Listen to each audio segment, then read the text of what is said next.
So in this third lesson, we'll spend a lot of time when we look at the design of the tax system at looking at income taxes, because that is the primary method upon which our government collects taxes. And then we'll look at briefly how that money is spent and then the impact that those income taxes have on labor markets and employment. So let's begin with a brief discussion with taxes. So taxation occurs at every level of government in the United States, and as Benjamin Franklin said, in this world nothing is certain but death and taxes. You can just be guaranteed that at every level of government there will be taxation in every part of this country.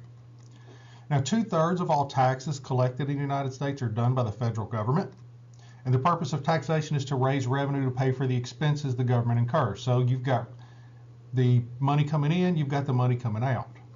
Now, the largest source of tax revenue is income tax. And income taxes are paid on both personal incomes and corporate profits. So corporations pay income taxes on the profits they make, and then individuals pay income taxes based on the wages that we make, our taxable income. And in addition to federal income tax, many states also have income taxes. Tennessee is not one of these states. And then income taxes are paid on a person's taxable income. So your salary is not what's being taxed.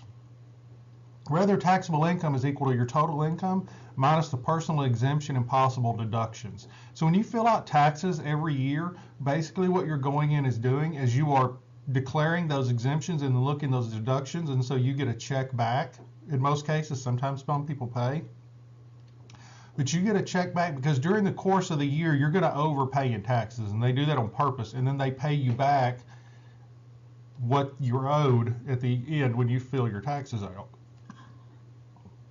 Now, states with income taxes follow the same procedure, and then states without income tax rely on sales tax. So the two primary taxes used in the United States are income taxes and sales tax. In this state, sales tax is going to be 9 point something, and then whatever the local area increases that by. So for example, it could be 9.25, and then the local area could do a 0.5, which would give you 9.75. And so that way the local governments can use the sales tax to collect revenue. They also use primarily property taxes, and then states are using sales taxes, and then the national government is using income taxes. So let's talk about this income tax. So tax rates are based on income levels, and so as an increase as income increases. And so there's a marginal tax rate. And what this is the percentage tax rate applied to each additional dollar of income that is paid in tax. So when you look at this chart here, you can see the rates over here on the far left, and then the three different types of filing. So single, married and joint, and then head of household. So you've got these different amounts. So if you're making $400,001 and up, so that rate's 39.6. But we're going to break it down and actually look at how much someone would really pay, because remember, this is a marginal tax rate. So here we have that same chart. Now we want to look at marginal, what this means. So since these are marginal rates, you do not owe that rate on all of your income. In other words, you aren't going to pay 39.6% on making $400,001. So we're going to look at an example of 100,000. So if you're single and made 100,000 in taxable income, you would not pay the government $28,000 in taxes, which would be 28%. Instead, you would pay a percentage on each dollar earned. So you would pay 10% on every dollar earned up to $8,925. You would owe 15% on every dollar from $8,926 to $36,250, 25% on $36,251 to $87,850, and then 28% on that $87,851 up to $100,000. So that's the difference here, and it gets kind of complicated. So you're paying a percentage on each dollar earned. So let's break it down right here. So you'd pay 10% on dollars 1 through $8,925, and then so on. So like we said, 15% on that middle column, 25%, and then 28%, and then the 28% would stop at 100,000. So the bracket you're in would be your taxable income minus the threshold of that bracket. So $100,000 minus $87,851 is equal to $12,149. So $8,925, which is the amount in the first bracket, times 10% is $892.50. And then the next amount times 15, so $27,324, that's the next amount there. So that's 4,103. And then in the third column there at 25% is 12,899. And then this last one here, 12,149, is taxable income minus the threshold of the lowest amount in the fourth bracket. So 28%. So what you see here is 3,401. So what we do is we add all of those together, and that tells us how much your income being taxed. So as your result, total income tax would be $21,000, $297.07. So you look, so $21,297 is what your total income tax would be if you were making $100,000 of taxable income. And so that's how that works. So it doesn't say that I'm going to pay 28% of 100,000. Rather, it's you're going to pay on each dollar amount. So you can see how complicated this tax system can really get. Now, as a result, the average tax rate would be 21.2%. So when we average all that out, what we get is 21.2% is the average tax rate if you made $100,000 in taxable income. Okay, so let's look at two types of taxes. So income taxes are progressive, meaning that the average tax rate increases as your income increases. So that's what we just saw. The opposite of that progressive tax is called a regressive tax, which means a decreasing average tax rate as income increases. Now, sales taxes are regressive taxes. Now, I know sales taxes are paid the same amount by everyone. So every single person in the economy in a particular area pays the exact same sales tax. However, it's not because higher income levels pay less than lower income levels. Here's the key point. Lower income levels spend a larger percentage of their income on necessities and pay sales tax on them. In other words, if two people have two separate incomes, the person with the higher income is not affected as much by a sales tax because they have more income. The lower income you have, the less income you make, the more sales tax comes into play. If you're making $1,000 a month and you got to spend $100 on food plus sales tax, that impacts you more than it does, say, if you make $1 million a month. So lower income families are hit harder by sales taxes than they are upper income families. Lower income families pay less taxes than upper income families. And so that's where you see these two differences. So income taxes are progressive, so as you make more, you pay more, whereas a sales tax is more regressive because the more you make, the less it impacts you.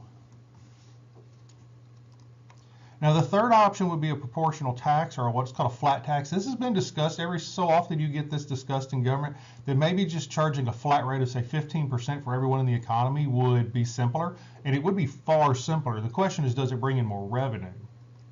So everyone would pay the same percentage regardless of income. So the person making $1 million would pay, let's say, 15% of their income, but the person making, say, $10,000 would also pay 15% of their income. Well, when you're looking at it from that perspective, you can understand that the more money you have, the wealthier you are. Yeah, you're going to pay more because of the percentage, but it doesn't impact you as much. 15% to a billionaire is not a lot of money. 15% to somebody who makes $50,000 a year, on the other hand, that's a big difference. So what this is going to show is income level versus income tax rate. So you'll notice here the top 10% of earners paid 70% of federal income taxes. So the wealthier you are, obviously you pay more in income taxes. So you can look at this and notice the top 1% of earners in the United States paid 38% of income taxes, whereas the bottom 50% paid less than 3%. So we have a very, very progressive income tax system within the United States, because you'll notice there that the majority of taxes are paid by the wealthy, while low income levels don't pay nearly as much in taxes. Literally 3% of the 100% of the income tax is in the bottom 50% of earners. So it is a very progressive income tax that we have within the United States. Now we look at this federal taxation timeline. So the first federal taxes were tariffs and excise taxes. Remember, tariffs are taxes on imported goods, whereas excise taxes are taxes on the production of items. So they're built into the price and they affect the supply as opposed to shifting the demand. However, remember, it doesn't really matter. Wherever you place a tax, it creates a burden on both the consumer and the producer. So the first tariff was about 5%. It was a tax on imported goods. And tariffs were the primary method of government revenue for the first century within American history. The first excise tax was placed on whiskey in 1794, and it caused a rebellion that George Washington, as president, had to put down. So the first excise tax, the first tax on the production of a good within the United States, was on whiskey, and it caused a rebellion. That should just tell you something. But at that time, right along the mountain line, you had particularly in places like Virginia and Pennsylvania, what you had is you had a whole bunch of farmers with a whole bunch of grain, and what they were doing is they were distilling the grain into whiskey because it was much easier to carry and much easier to transport. So for them, it was almost a currency in the fact of how valuable it was. In 1913, the federal government began collecting income taxes, and it quickly became the primary source of revenue within this country. It replaced the tariff and the excise as the primary source of revenue. In 2010, income taxes accounted for 41.5% of federal revenue. So let's look at kind of a couple observations real quick. The amount of corporate income tax has fallen significantly, while payroll taxes have increased significantly. So workers are paying income tax and payroll taxes. And payroll taxes are like Social Security and Medicare. So you pay as a worker, you're paying an income tax and a payroll tax. So you're paying two different types of taxes into the system. And your income rates have increased, and payroll taxes have increased while income tax rates have fallen. And you can see here, when you look at the difference, you'll notice here under this corporate income tax, where it was in the 1940s as to where it is in the present, how much smaller that corporate income tax has become.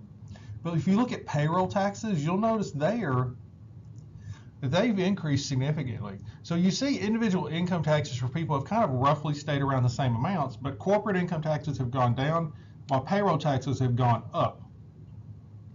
So what that suggests is that the government has made a conscious decision to place a burden and emphasis on government revenue streams coming in from the workers as opposed to from corporations.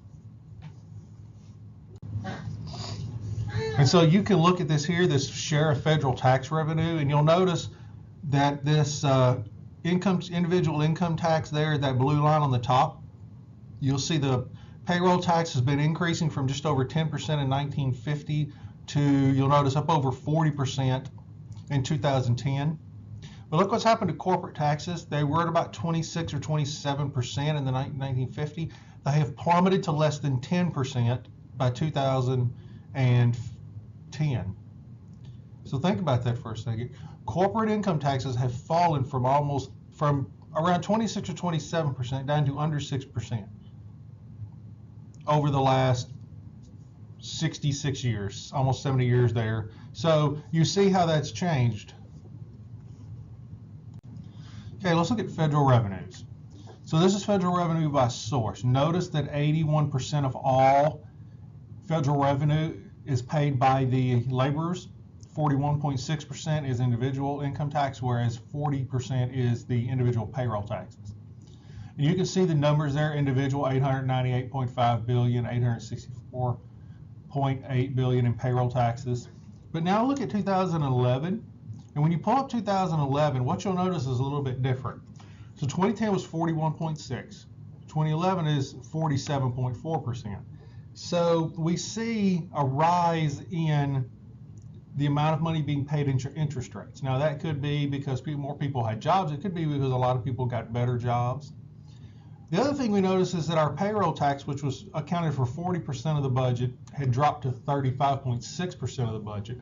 So less money was brought in, and from a perspective of payroll taxes, but more money was brought in from individual interest rates. So maybe there were some reworking of contracts and different things of that nature that led payroll taxes to see a slight decrease in terms of how much was being collected. And then you'll notice, of course, the corporate, the customs duties, the excise, all of those are very, very small, almost insignificant amounts when you look at the two big ones. And so that's where this money is coming in from. It's coming from those two sources, which of course obviously originate back from every paycheck you get working. So how do income taxes affect the labor market? So in this graph, we have a marginal income tax rate of 19.6%. So you'll see there that what happens, of course, is that it shifts the labor curve, the supply curve, up by the amount of the tax. So a labor market with an income tax causes the supply curve to shift upward by the amount of the tax, so that the labor supply plus tax, that second line, the blue one where it intersects with labor demand, that's the amount of money that the firm will pay the employees. So equilibrium wages per hour increase from $5.10 to $5.60 an hour. But now when you drop that down, you'll notice that the workers are only receiving $4.50 an hour and the company themselves is hiring less workers. So an income tax will serve to raise the wages within the market itself, but it doesn't actually kind of result in more money being taken home by the employees. In fact, if you look at it on this chart, when we look at our graph here, we notice that by creating an income tax, we actually see that the workers, they may be getting paid more money by the firm, but they're making less money because when they look at their take home decreased from the equilibrium and it dropped down to $4.50 an hour. So from a worker perspective, an income tax within the labor market is a negative thing because of the fact that it's going to reduce the amount of money that the worker receives, and it increases the amount of money that the firm pays. So you can look here at the burden. Notice there in the pink, that's the burden of what the wages the firms pay. You notice down there in yellow, that's the workers. So a labor market with an income tax, the burden falls more heavily on the workers than it does the firm itself. So the wedge, you'll notice there it creates the wedge. The red and the yellow is a wedge for us. So the wedge is the amount of tax, and that's $1.10. So this income tax basically says that if you make $5.60 an hour, then $1.10 of that is going to be paid in your income tax. And then you will receive $4.50 an hour before any other taxes are coming out. Now, tax incidence falls more heavily on the workers who pay 60 cents of the tax as compared to 50 cents for the firms. Now, the reason why is very simple. In minimum wage labor markets, the demand for labor is more elastic than the supply of labor. Okay? So in minimum wage labor markets, the demand for labor is more elastic than the supply of labor. Therefore, tax incidence will fall, or the burden will fall more heavily on the workers to pay this income tax than it does for the firms to pay it, in this instance by 10 cents. Okay, let's look at a payroll tax. So a payroll tax is a tax on the firm itself. So payroll taxes are not taxes in terms of your income, but rather on the firm. But of course it transfers over to you anyway, because if you'll look here, what you'll notice is that a tax on firms, or a payroll tax, reduces the demand for labor by 20% in this case. So what we're saying here is that the demand for labor fell by 20% because of the tax. Now, where labor demand plus tax crosses labor supply is our new equilibrium. In this case, that equilibrium is going to be how much the worker is going to take home. So because of a payroll tax on the firm, the worker is now paying, and you can see this here, what happens is the worker is now being paid $4.10 an hour. The company pays $5.15 an hour. The middle section, the wedge there, is what the income is, basically the revenue on the tax, what's coming in, which is $5.15 minus $4.10, so $1.05. So that's what's being paid to the government. Now you'll notice once again, of course, when we look at the burden falls more heavily on the consumer. So that's the thing, is a payroll tax is placed on firms, but because the minimum wage market has demand more elastic than supply, even though the firms are being charged of this tax, they're having to pay it, it actually is hurting the workers more. And you see how that works, because now there's less workers, there's less money. And so that's the thing, is that the income tax and the payroll tax in minimum wage markets, because labor is more elastic than supply, in both cases the burden falls more heavily on the worker than it does the owner of the firm. So when you look at this tax on workers, and this is the thing. So here you have the two types of taxes. So on the left is a payroller with Social Security with tax. On the right is our income tax. You'll notice, of course, that taxes on firms they cause changes in demand, whereas the taxes on the workers cause changes in supply. In both cases, what we're seeing, of course, is that the burden is more heavily on the workers than it is on the firms. And we said that's because of the fact that labor demand is more elastic than labor supply. So let's talk about taxes and efficiency. Taxes are designed to pay for programs developed as part of government budgeting, and opportunity cost as a result of determining this. So in other words, who's being taxed and at what rate? That's an important question. Are we going to tax firms, or are we going to tax the workers? Now, once you say, okay, well, who are we going to tax? Then it's a question of rates. How much are we going to tax those individuals? Now, right away, you noticed on the last slide that if you're a minimum wage worker, it doesn't matter which one they tax because you're going to pay the burden of it. That doesn't apply in higher income markets, though. And the reason why is very simple. As you increase the skill set, supply becomes more inelastic, demand becomes more inelastic. So as a result, the firms will pay a greater portion of that income tax than do the workers, whereas at low levels with income, workers end up paying much higher levels of tax incidence than do firms because of the fact that the markets are more elastic. So where are all the tax dollars going? So all of that money that goes into the government, in other words, trillions and trillions of dollars, where is it going? What is it being spent on? So this creates a trade-off between efficiency and equity. So one tax system is more efficient. In other words, all tax systems are efficient. Okay, there's efficiencies within some of them, and there's inefficiencies in all of them. So one tax system is more efficient than another.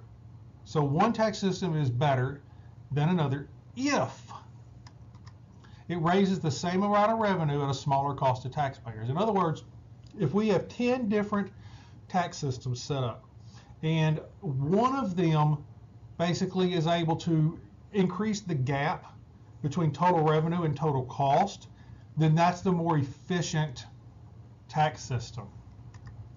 So an efficient tax system is the one that imposes small deadweight losses and small administrative burdens. Remember, any type of market distortion creates a deadweight loss. So that's there. Now the second part of this is a small administrative burdens. Okay, we're going to look at the cost of taxation. So to taxpayers, the cost of taxes involves three things. One is the payment of the tax itself. Two is deadweight losses incurred by the tax. And then three are the administrative burdens associated with collecting the taxes.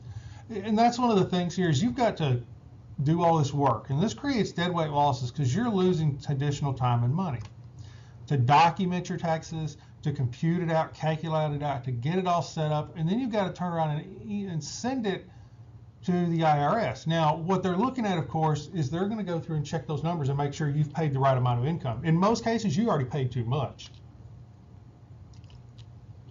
And you're trying to avoid paying too much, but it's fairly difficult. So that's why people get income tax returns, because they paid in too much during the course of the year, which the government is perfectly happy with you doing. They'll take your money anytime.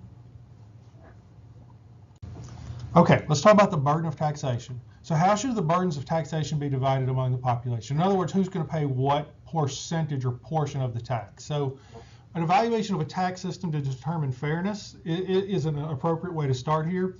And there's two principles from which you can kind of develop a tax system. The first of which is a benefits principle, which says that the idea that people should pay taxes on the benefits they receive from government services. So for example, to give you an idea, in the state of Tennessee, a gasoline tax. So gasoline taxes are placed on gasoline. The only people who pay those taxes are people who actually drive cars. So tax revenues from a gasoline tax are used to finance our highway system. So our highway system is being paid for by individuals who actually use that highway, and that's kind of how that works. So if you don't ever drive anywhere, you're not using the highway, obviously. You're not using the roads because you don't ever drive. Therefore, you're not actually paying this tax. So people who drive the most also pay the most towards maintaining cost. And that's kind of the thing that they're looking at is saying, okay, if it costs us a lot of money to do something, we need to charge the people who are causing that a lot. So in this sense, that's how that gasoline works. Now, the other one is this ability to pay principle. So taxes should be leveled on a person according to how well they can shoulder the burden. So this involves two notions of equity. One is vertical equity, the other is horizontal equity. Okay, let's look at this vertical and horizontal equity. So vertical equity is the idea that taxpayers with a greater ability to pay taxes should pay larger amounts, i.e. progressive tax. So people with higher incomes should pay more than people with lower incomes.